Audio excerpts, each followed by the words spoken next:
Once upon a time, in a sleepy little fishing village, there lived a man named Timmy, who was as poor as dirt but full of wild ideas. Timmy loved fishing, even though he didn't own a proper rod or even a rusty hook. All he had was a ball of twine, a hungry belly, and a ridiculous imagination. One sunny morning, Timmy wandered to the pier, determined to catch his dinner.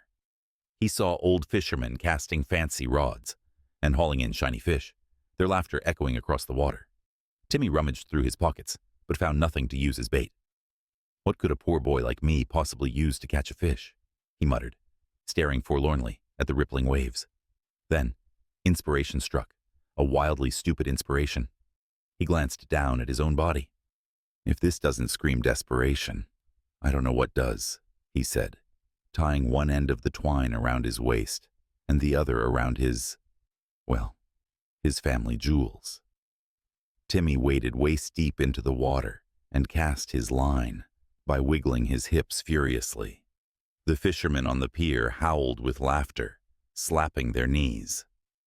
"That boy's finally lost it," they cried, but the laughter quickly turned into gasps when something huge took the bait. The water exploded as the biggest fish anyone had ever seen broke the surface, a monstrous marlin with shimmering scales. The beast tugged hard, and poor Timmy yelped, nearly being yanked into the water. "Help!" Timmy shrieked, his voice climbing 3 octaves.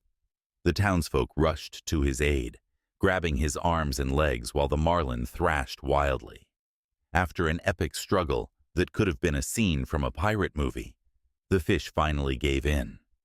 The townspeople erupted into cheers as Timmy stood triumphant, his fishing line sagging but intact. "That's the biggest fish this town's ever seen," exclaimed the mayor, patting Timmy on the back. From that day on, Timmy was known as the Ballsy Fisherman, and his catch became legendary. He even got a new nickname for his daring feat, Big Marlin Tim.